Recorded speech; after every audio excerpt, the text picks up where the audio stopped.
máj. Väčšina ľudových pranostík sa rímuje. Na nový rok oslepačí krok, na svätého Huberta ide teplo do čerta. Ale máj, lásky, čas, tak buď más, lásky, čas, alebo máj, lásky, čaj. Lenže čaj tu nemám, ja nie som nejaká čaja, ja som Hesko, ľubím mesko. Povedzme si teda hneď masito a na úvod, máj je mesiac lásky.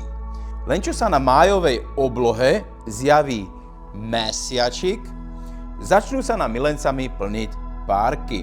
A prečo každý z milencov má párkrát? Lebo sa v tom parku zjaví párkrát a nájde si tam pre seba pár, s ktorým je OK, čiže pár ok.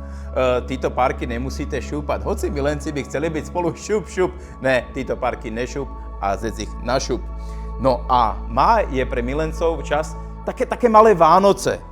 Takže prečo ne? Zoberte vy krajovátko a pekne raz, 2, 3, 4, pretože tam, kde sú srdíčka, vzniká štestí.